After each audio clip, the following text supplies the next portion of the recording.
So it was 2004. I was tracked back to how old my daughter was because she was not quite 3. So that summer I was experiencing some unusual bleeding after intercourse and reported it to my OB at the time. We were living down in the Sioux City area. And a first response was, well, that's probably normal after pregnancy to have a little bit of that. So it continued to happen. And so I think fast forward to December, early December, it was still happening. So I went back in, and then upon examination, I bled out. So then he had me go in for a procedure called a LEAP procedure, where they go in and essentially it's like getting a biopsy of your cervix. So he called me probably the next day and said, you have a very aggressive form of cervical cancer. We need to send you to a specialist. You need to have what's called a radical hysterectomy right away. Probably the main thing going through my mind at that time was, I've only had one child. I'm gonna lose my ability to have children. It was hard to know like the why. I was grappling a lot with like, why me? Is it my fault? What did I do?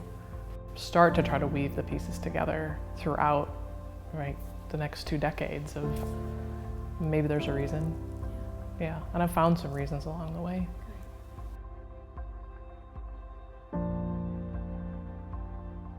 Having a radical hysterectomy, when they take your ovaries, they actually took one. He wanted to save me one because I was so young. Well, the chemo and radiation killed the second one.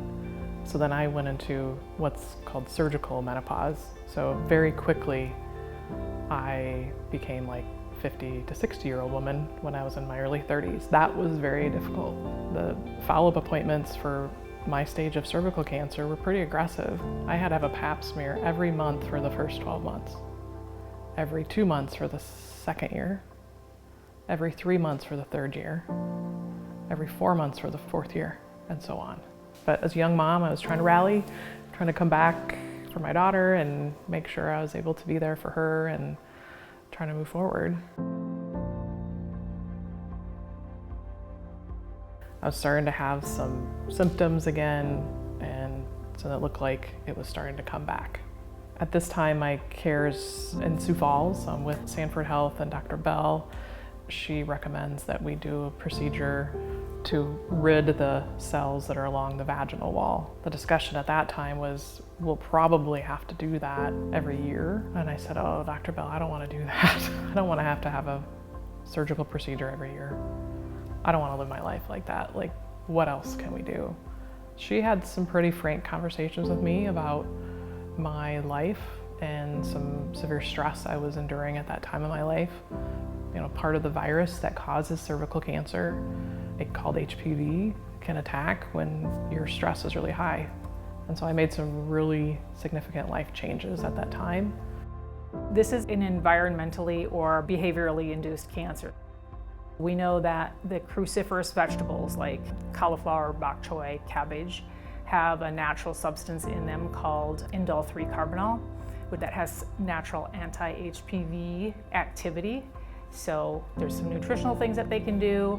Exercise actually changes the function of your immunocytes, which are the type, that's the part of our body that fights viruses and cancers. All those things that we've been told to do, you know, eat healthy, whole foods, and exercise, those are all important things as well. I feel like we really had a great partnership and were able to be real of what was my outlook and what could I do to make a difference. Through my work at Sanford Health Foundation, Good Samaritan Foundation, was introduced to the opportunity to go on a trip to our World Clinic in Ghana, where they were trying to eradicate cancer to young girls and boys that have never been vaccinated against HPV. To help someone all the way across the world that probably has no health care, absolutely felt full circle. You know, it kind of like fulfilled that, okay, why God question for me. So they were starting conversations about the HPV vaccine when I had my first onset, and should it be something that you give to your child or not? That's a tough question, right? Especially when it's a newer vaccine. There was research information, there were studies, starting to come out. So after I was able to feel like I had enough information, then I did have my daughter vaccinated against HPV. If you can model advocacy for your own health, for your children, then they're more likely to do it. And she advocates for that too, for other people in her life. I think I would tell my 31-year-old self